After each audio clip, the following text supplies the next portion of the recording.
नमस्कार दोस्तों, टीके स्टडी क्लासेस के यूट्यूब चैनल से मैं तेजकर्ण शर्मा सभी प्यारे मित्रों का बहुत बहुत स्वागत करता हूं। दोस्तों देखिए दोस्तों, आज हम एंशिएंट स्ट्रीम में एक नया टॉपिक कवर करेंगे और आज हम टॉपिक कवर करने वाले हैं दोस्तों पाल वंश। ठीक है, देखिए दोस्तों, जो हमने जो त्रिपक्ष संघर्ष है यानी कि जो कन्नौज को लेकर जो त्रिपक्ष संघर्ष हुआ था, यानी कि गुर्जर प्रतिहार वंशों के मध्य, पाल वंश के शासकों के मध्य और राष्ट्रकूट शासकों के मध्य, उनके अंदर हम दोस्तों कवर कर लिया, राष्ट्रकूट वंश के बारे में कवर कर लिया है।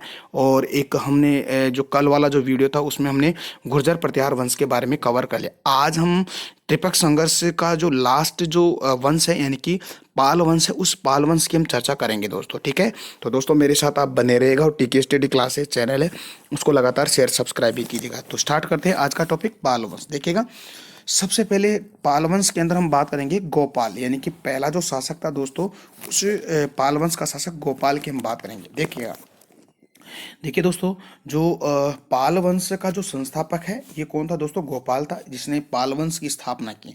देखिए दोस्तों, वैसे ये जो गोपाल है ये बौद्ध धर्मावलंबी था। ठीक है, और बौद्ध धर्मावलंबी होने के साथ साथ साथ क्या होता है दोस्तों, यानी कि इस प्रजा के द्वारा ही इस गोपाल को पाल वंश का राजा बना दिया जाता है, यानी कि सम्राट या शासक बना दिया जाता है। क्योंकि यानी कि इससे पहले जो शशांक था, और उस शशांक ने भारत जो पाल है या हम यूँ कह सकते हैं बंगाल पर बहुत ही ज़्यादा अत्याचार उन्होंने किया। और उन्होंने जो बौद्ध धर्मावलंबी से संबंधित जो बौद्ध विहार है, बौद्ध वृक्ष है, उनको कटवाया, बौद्ध विहारों को बिल्कुल नुकसान पहुंचाया, स्तूपों को उसने ध्वस्त करवाया। इसीलिए जनता इस शशांक से बहुत ही दुखी हो चुकी थी। ठीक है, और दुखी होने के साथ दोस्तों जैसे ही इस शशांक की मृत्यु होती है तो वहाँ की जनता के द्वारा इस गोपाल को पाल वंश का संस्थापक या सम्राट बना दिया जाता है। तो दोस्तों यहाँ पर आपको पता है एक डेमोक्रेसी यानी एक लोकतंत्र की थोड़ी सी झलक आपको दिखाई देती है। ठीक है, तो लोकतंत्र क्या होता है, यानी कि शासक को जनता चुनती है। ठीक है, और जनता का ही इसमें जनता ही क्या है दोस्तों, सर्वशक्तिशाली होती है। तो इसके बारे में देखते हैं। तो दोस्तों देखिएगा, पाल वंश का जो संस्थापक है वो कौन है? गोपाल है। ठीक है, शशांक की मृत्यु के पश्चात लगभग एक शताब्दी का मतलब हो गया दोस्तों 100 साल। ठीक है, तो 100 सालों की अगर बात करें, 100 साल तक बंगाल के अंदर दोस्तों एक तो अराजकता और एक अव्यवस्था का वातावरण व्याप्त था। ठीक है, यानी कि शशांक की मृत्यु के बाद में भी दोस्तों 100 साल तक यानी कि उस बंगाल के अंदर दोस्तों अराजकता, अव्यवस्था का वातावरण या माहौल व्याप्त था और जनता बहुत ही परेशान हो चुकी थी दोस्तों। तब होता क्या है, 8वीं शताब्दी के मध्य क्या होता है, अशांति और अव्यवस्था से ग्रसित जनता ने क्या किया, बंगाल के नागरिकों यानी कि जनता ने गोपाल जो कहा क्या था दोस्तों, यानी कि इस समय गोपाल एक सुयोग्य सेना नायक था और इस सेना नायक को ही जनता अपना राजा बनाती है दोस्तों। तो दोस्तों ये गोपाल था, वैसे तो ये सेना नायक था, लेकिन बहुत ही सुयोग्य होने के कारण वहाँ की जनता ने अपना राजा घोषित किया दोस्तों। किसको? गोपाल को। इसीलिए गोपाल को पाल वंश का संस्थापक कहा गया है दोस्तों। देखिए दोस्तों, देखिएगा, एक विशेष बात करते हैं। क्या बात है? देखिए इसको समझिएगा। देखिएगा, पाल वंश की स्थापना बौद्ध धर्म के अन्वय, क्योंकि मैंने अभी आपको बताया था कि जो गोपाल था, ये गोपाल एक बौद्ध धर्मावलंबी था। ठीक है, तो पाल वंश की स्थापना बौद्ध धर्म के अनुयायी गोपाल यानी कि 750 से लेकर 770 ईस्वी तक पाल वंश का शासक बनता है दोस्तों। इसका ये टाइम पीरियड है। ठीक है, तो गोपाल ने की थी, यानी किसकी? यानी कि पाल वंश की। तिब्बती लामा इतिहासकार, एक तिब्बती लामा इतिहासकार, उसका नाम है तारानाथ, के अनुसार कहा गया है कि पाल वंश के शासक गोपाल ने ओदंतपुरी में एक मठ की स्थापना की थी। यानी कि एक ओदंतपुरी है दोस्तों, यानी कि बंगाल के अंदर ओदंतपुरी है। ओदंतपुरी में यानी कि बौद्धों से संबंधित एक मठ मठ होता है दोस्तों, पूजा स्थल होता है, उसकी स्थापना की किसने? गोपाल ने। मैंने कहा था गोपाल जो था बौद्ध धर्मावलंबी था। ठीक है, तो उस वहाँ की जनता ने इस सुयोग्य सेना नायक को अपना राजा घोषित करते, राजा बनाती है। ठीक है, तो इसने 750 से लेकर 700 दोस्तों 70 ईस्वी तक इसने शासन के लगभग 20 वर्षों तक उसने बिल्कुल शांति प्रिय रूप से अपना शासन चलाता है। ठीक है, और अपनी प्रजा का लोक कल्याणकारी कार्य भी करता है। ठीक है, कभी भी जनता को दुखी नहीं होने दिया इस शासक ने। ठीक है, इसीलिए एक तिब्बती जो इतिहासकार है तारानाथ कहते हैं कि इस पाल वंश के शासक गोपाल ने जो ओदंतपुरी है, ओदंतपुरी में बौद्धों के लिए एक मठ यानी कि बौद्ध मठ की स्थापना की है दोस्तों। देखिएगा, बात करते हैं आगे। देखिएगा, 8वीं शताब्दी में होता क्या है कि बंगाल में जो आंतरिक अव्यवस्था फैली हुई थी उसे मत्स्य न्याय कहा गया, यानी कि उसे मत्स्य न्याय कहा गया। क्या होता है, इससे छुटकारा पाने के लिए सामान्य जनता ने गोपाल को अपना राजा बना दिया। ठीक है, तो दोस्तों मत्स्य न्याय होता है यानी कि अराजकता का माहौल, अव्यवस्था थी। ठीक है, और जैसे बोलते हैं ना, जैसे समुद्र के अंदर अनेक जो मछलियां होती है ना, बड़ी मछली छोटी मछलियों को खा जाती है ना, तो ऐसी स्थिति होती है, छोटी मछलियां इधर उधर भागती रहती है। ठीक है, तो कहने का मतलब है, तो इस समय दोस्तों इस बंगाल के अंदर दोस्तों कोई भी व्यक्ति या हम यूँ कह सकें वहाँ की जनता बिल्कुल सुरक्षित नहीं थी। तो दोस्तों इसको हम कहेंगे मत्स्य न्याय, यानी कि कोई भी न्याय करने वाला होता था। ठीक, इसलिए इसको मत्स्य न्याय कहा गया है। तो इस मत्स्य न्याय से छुटकारा पाने के लिए वहाँ की जनता ने गोपाल को अपना राजा घोषित कर दिया दोस्तों। तो दोस्तों ये तो हमने किसके बारे में बात की, गोपाल के बारे में। अब दोस्तों अगला जो शासक है, यानी कि हम यूँ कह सकते हैं धर्मपाल की बात करेंगे। देखिएगा, धर्मपाल की अगर बात करें तो धर्मपाल ने सबसे पहले देखें तो दोस्तों इस धर्मपाल ने एक उपाधि धारण की है।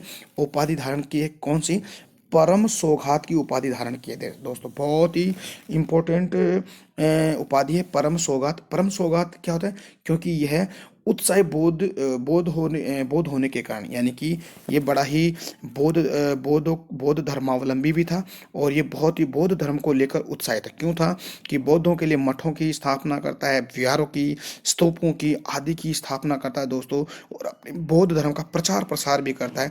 तो ऐसे बौद्ध उत्साही होने के कारण इसको परम सौगात की उपाधि दी गई थी दोस्तों। ठीक है, देखिएगा देखिएगा ये जो धर्मपाल है दोस्तों, ये धर्मपाल गोपाल है उसका पुत्र था।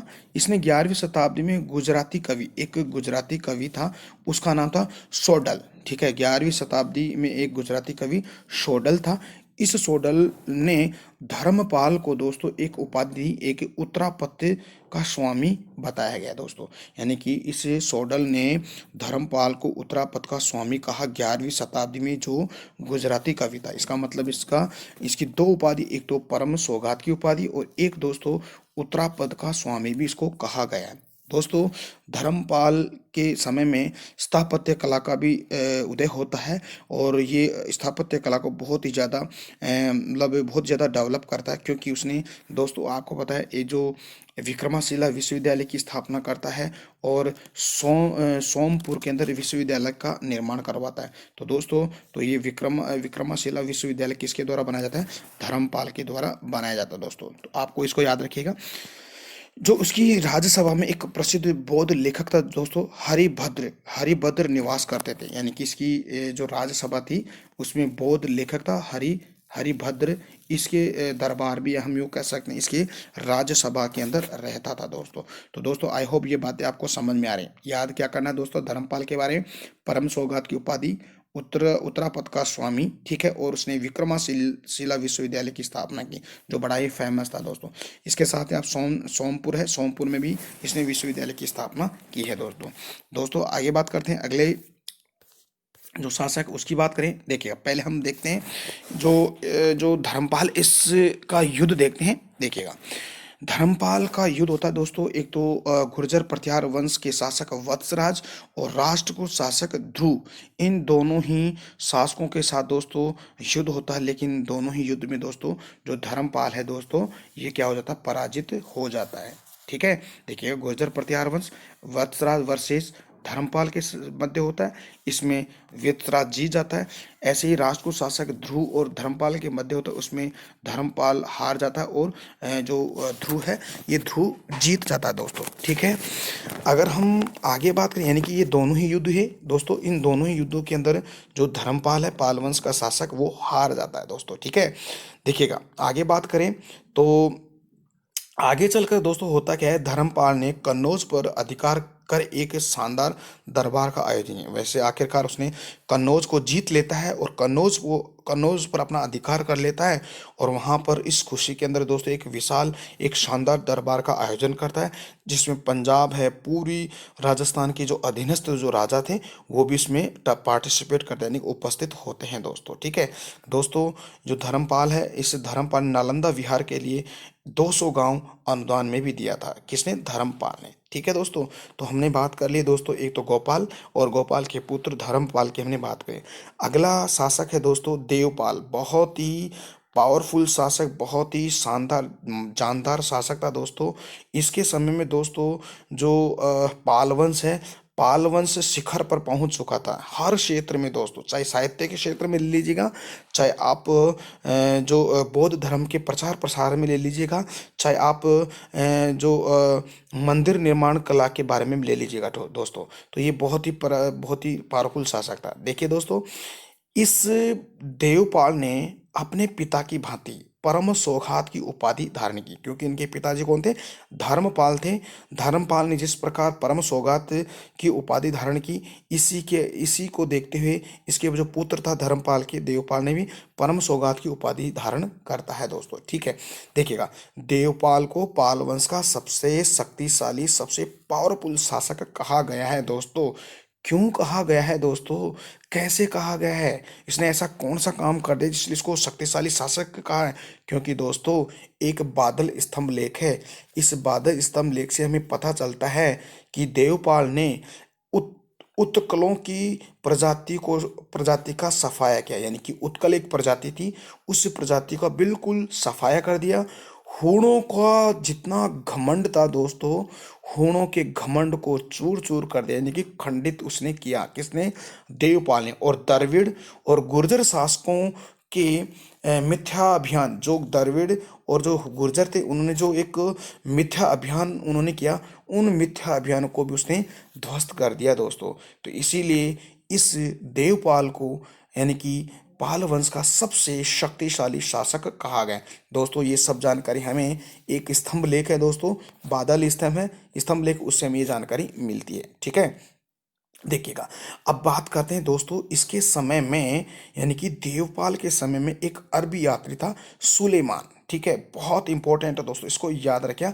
सुलेमान आया था भारत में, और सुलेमान क्या कहता है, देखिएगा अरबी यात्री सुलेमान ने देवपाल को प्रतिहार राष्ट्र को शासकों से भी अधिक शक्तिशाली बताया। बहुत ही इंपॉर्टेंट है दोस्तों। ठीक है, तो अरबी यात्री है, अरबी यात्री सुलेमान कहता है कि जो देवपाल था, और देवपाल जो गुर्जर प्रतिहार वंश और राष्ट्र को शासकों के से सबसे शक्तिशाली उसने बताया। ठीक है, क्योंकि सुलेमान पाल शासकों को रू है माँ, देखिएगा ये जो सुलेमान था, ये सुलेमान पाल शासकों को किस नाम से कहता था? रूहमा कहा है। देखिएगा रूहमा कहा है। ठीक है, किसने? इस सुलेमान ने। ठीक है, तो याद रखिएगा सुलेमान अरबी यात्री किस पाल शासक के समय में है? आपको बताना देवपाल के शासनकाल में। देखिएगा जो देवपाल था दोस्तों, ये देवपाल एक जो द्वीपीय देश है, एक तो जावा और सुमात्रा, यानी कि दक्षिणी पूर्वी भारत के अंदर छोटे छोटे द्वीपीय देश है, एक तो जावा है और सुमात्रा। और वहाँ पर दोस्तों किस वंश का शासन था? यानी कि शैलेंद्र वंश का शासक था, और शैलेंद्र वंशीय शासक का नाम था बालपुत्र देव। इस बालपुत्र देव को बौद्ध विहार बनाने के लिए या उनकी सुरक्षा करने के लिए, अनुरक्षा करने के लिए इसने 5 गांव अनुदान में दिए। किसने? इस देवपाल ने। तभी तो मैंने कहा दोस्तों कि इसको सबसे शक्तिशाली शासक कहा गया है। इसने साहित्य के क्षेत्र में बौद्ध विहार है, बौद्ध जो मठ है, इन सभी के निर्माण के लिए और बौद्ध विहारों के लिए तो दोस्तों उसने 5 गांव अनुदान में दे दिए, ठीक है। इसलिए इसको सबसे शक्तिशाली शासक कहा गया, जिसने परम सौगात की उपाधि धारण की है दोस्तों। तो दोस्तों आई होप ये चीज़ें आपको समझ में आ रही है। अगर दोस्तों ये चीज़ें अगर आपको समझ में नहीं आ रही तो प्लीज़ प्लीज़ आप कमेंट कीजिएगा।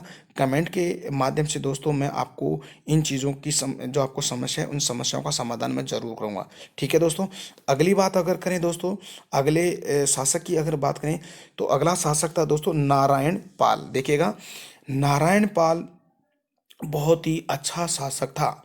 कैसे शासक था दोस्तों उसको देख लेते हैं। देखिएगा, देवपाल के उत्तराधिकारी, यानी कि देवपाल का वैसे तो उत्तराधिकारी विग्रहपाल था, लेकिन विग्रहपाल ने अपना जो पुत्र था नारायण पाल को क्या दोस्तों अपना सिंहासन को छोड़कर दोस्तों ये सन्यासी बन, यानी सन्यास ग्रहण कर लेता है, सन्यासी बन जाता है, ठीक है। नारायण पाल ने शिव के सम्मान में, यानी कि शिव के सम्मान में दोस्तों 1000 मंदिरों का निर्माण करवाया दोस्तों। देखिएगा, शिव का उपासक था और शिव के सम्मान के लिए 1000 मंदिरों का निर्माण करवाना बहुत बड़ी बात होती है दोस्तों। इसीलिए नारायण पाल को सबसे सुयोग्य, सबसे अच्छा शासक, पाल वंश का शासक कहा गया है, ठीक है।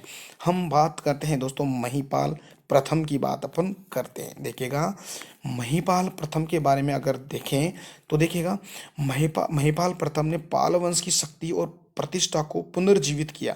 यानी कि कहने का मतलब है कि नारायण पाल के बाद में और महिपाल के पहले जितने भी शासक हुए पाल वंश के, उन वो शासक बहुत ही कमजोर हुए। और वो कहा गया है कि मही नारायण पाल के मृत्यु के बाद, यानी कि उसके उत्तराधिकार कमजोर हुए और जो पाल वंश है बिल्कुल पतन की ओर अग्रसर था। लेकिन जैसे ही महिपाल सम्राट यानी शासक बनता है तो उसने पाल वंश की शक्ति को दोबारा से जीवित कर दिया, यानी कि उसकी प्रतिष्ठा को पुनर्जीवित किया। तो ये शासक था महिपाल प्रथम, ठीक है। महिपाल प्रथम के समय में दोस्तों दूसरा संस्थापक कहा, यानी कि महिपाल प्रथम को दूसरा संस्थापक कहा गया है। क्यों कहा गया है दोस्तों? क्योंकि यानी कि इस पाल वंश की प्रतिष्ठा को उसने पुनर्जीवित किया और उनकी शक्ति को पुनर्जीवित किया, इसीलिए इसको दूसरा संस्थापक कहा गया है दोस्तों, ठीक है। क्योंकि पहला शासक संस्थापक कौन था? गोपाल था। अब इसको दूसरा संस्थापक कहा गया महिपाल को, ठीक है। उसके काल में जो चोल शासक था राजेंद्र चोल, बहुत ही पावरफुल शासक था दोस्तों चोल वंश का, ठीक है। इसके काल में चोल शासक यानी कि राजेंद्र चोल ने बंगाल पर दोस्तों उसने आक्रमण किया। और दोस्तों अगर आक्रमण किया तो दोस्तों सीधी सी बात है जीतेगा भी, क्योंकि वहाँ की उनकी नौसेना बहुत ही पावरफुल थी, ठीक है। तो उसने दक्षिणी पूर्वी जितने भी जो द्वीपीय देश है कम से कम 1200 से लेकर 1500 द्वीपों पर अधिकार किया पाल वंश के शासकों ने, क्योंकि उनकी जो नौसेना थी बहुत पावरफुल थी। तो इस राजेंद्र चोल ने बंगाल पर आक्रमण किया और आक्रमण करने से दोस्तों महिपाल इससे पराजित हो जाता है और राजेंद्र चोल उसमें जीत जाता है, ठीक है। देखिएगा, लेकिन फिर भी अगर हम देखें तो जो महिपाल है, इस महिपाल के समय जो कहने का मतलब है पाल वंश का जो विस्तार था, यानी कि साम्राज्य का विस्तार था, मगध से लेकर दक्षिण बिहार तक उसका साम्राज्य था। किसका? चोलों का साम्राज्य था, ठीक है। तो ये बात महिपाल के बारे में दोस्तों हम बता रहे हैं आपको, ठीक है। तो याद रखिएगा इसको, मगध और दक्षिण बिहार तक उसका साम्राज्य था, ठीक है। और इसके समय में जो राजेंद्र चोल था उसने आक्रमण किया और उस आक्रमण में महिपाल इसमें हार जाते हैं दोस्तों, ठीक है। महिपाल ने बौद्ध भिक्षु, देखिएगा इसके समय एक बौद्ध भिक्षु था अतिशय, ठीक है। कौन दोस्तों? अतिश। देखिए आप याद रखिएगा, अ एक मिनट, 1 मिनट, हाँ देखिएगा, अतिशय ये एक बौद्ध भिक्षु था। यानी कि इस बौद्ध भिक्षु के नेतृत्व में, यानी कि तिब्बत में एक बौद्ध बौद्ध धर्म प्रचारक मंडल भेजा था। यानी कि तिब्बत में बौद्ध धर्म के प्रचार प्रसार के लिए एक बौद्ध धर्म प्रचारक मंडल भेजा था, ठीक है। किसने? इस महिपाल प्रथम। किसके नेतृत्व में? अतिश के नेतृत्व में, ठीक है। देखिएगा, हिंदी काव्य का एक दाय भाग है। दाय भाग की जन्मदाता जिमुतवाहन, ठीक है, बहुत ही इंपॉर्टेंट है, किताब का नाम याद रखिएगा। क्या नाम है? दाय भाग। और उसके जन्मदाता कौन है दोस्तों? जिमुतवाहन है। इस जिमुतवाहन को पाल शासकों का संरक्षण प्रधान था, ठीक है। और महिपाल की मृत्यु के बाद दोस्तों होता क्या है कि पाल वंश का पतन तो होना ही है, यानी कि प्रथम प्रारंभ हो जाता है दोस्तों, ठीक है। इसके बाद में इसका अगला जो शासक बनता है दोस्तों पाल शासक, यानी कि शासक होता है रामपाल। ये रामपाल है दोस्तों, नाथ तारानाथ थे, ठीक है, यानी कि जो तिब्बती लेखक थे, यानी कि इतिहासकार है। तारानाथ ने संध्याकर नंदी तारानाथ ने संध्याकर नंदी द्वारा रचित एक रामपाल चरित्र एक किताब है, उसमें रामपाल को इस वंश का अंतिम शासक बताया है। तो याद रखिएगा, यानी कि पाल वंश का अंतिम शासक कौन है, रामपाल है। और इसकी जानकारी हमें जो संध्याकर नंदी द्वारा एक किताब लिखी गई थी रामपाल चरित्र, इससे हमें पता चलता है कि पाल वंश, यानी कि पाल वंश का अंतिम शासक रामपाल था, ठीक है। देखिएगा, इस रामपाल ने, यानी कि कवर्तों का विद्रोह किया, और इस विद्रोह का उल्लेख दोस्तों इसी जो संध्याकर नंदी द्वारा लिखी गई रामपाल चरित्र से हमें जानकारी मिलती है। तो इसने कवर्तों का विद्रोह किया और उसको जीत भी हासिल किया दोस्तों, ठीक है। अब देखिए दोस्तों, पाल वंश की विशेषताएं अगर बात करें तो इनकी क्या क्या विशेषताएं, तो उसकी हम चर्चा करें। तो दोस्तों देखिएगा, पाल कलाकारों को जो कांस्य की मूर्ति बनाने में निपुण थे, यानी कि कहने का मतलब है कि जो पाल कलाकार थे, और पाल कलाकार कांस्य की जो मूर्ति बनाने में बहुत ही महारत था उनको, यानी कि बहुत ही एक कलात्मक दृष्टि से ऐसी मूर्तियां वो बनाते थे, ठीक है। और बंगाल की जो पाल शासक है वो बौद्ध धर्मावलंबी थे, और बौद्ध धर्मावलंबी में दोस्तों एक वज्रयान शाखा है, उस वज्रयान शाखा को बहुत ज़्यादा उसका अनुयायी थे वो, ठीक है। साथ ही देखिए तो हाथी पालने में उनका बड़ा शौक था, हाथी वो पालते थे। और यानी कि एक दो बौद्ध विद्वान है, यानी कि एक तो संत रक्षित और एक दीपांकर। देखिए दोस्तों, ये दीपांकर है, ठीक है। एक मिनट दोस्तों, इसको देखो, दीपांकर, ठीक है, इसको याद रखिएगा, दीपांकर। ये तिब्बती लेखक है दोस्तों, ठीक है। संत रक्षित और दीपांकर ये बौद्ध विद्वान है, यानी कि पाल शासकों ने तिब्बत की यात्रा के लिए भेजा था, यानी कि पाल शासकों इन दोनों को, संत रक्षित और दीपांकर को, बौद्ध विद्वान थे ये, यानी कि भारत के थे, सॉरी, तो भारत से उनको तिब्बत भेजा था। लेकिन तिब्बत से भारत कौन आया था दोस्तों, आपको याद रखना है, धर्म स्वामी आया था दोस्तों। तो दोस्तों ये तो हमने बात कर ली है पाल वंश के शासकों में। इसका मतलब दोस्तों हुआ त्रिपक्षीय संघर्ष का जो तीनों जो राजवंश है उसकी हमने चर्चा की, गुर्जर प्रतिहार वंश, पाल वंश और राजपूत वंश में दोस्तों। तो दोस्तों आज का वीडियो कैसा लगा दोस्तों, उम्मीद करता हूँ कि आज का वीडियो बहुत ही अच्छा लगा है दोस्तों। अगर आपको अच्छा लगा तो प्लीज़ प्लीज़ प्लीज़ टीके स्टडी क्लासेस चैनल है, इसके लिंक को अपने फ्रेंड सर्किल में, या कोई सा भी एजुकेशन ग्रुप हो, चाहे स्कूल एजुकेशन ग्रुप हो, चाहे कॉलेज या लाइब्रेरी ग्रुप हो, वहाँ पर इसके लिंक को शेयर कीजिएगा। और लिंक को शेयर करने के साथ साथ दोस्तों इसके चैनल को सब्सक्राइब भी कीजिएगा दोस्तों, सब्सक्राइब बढ़ाइएगा।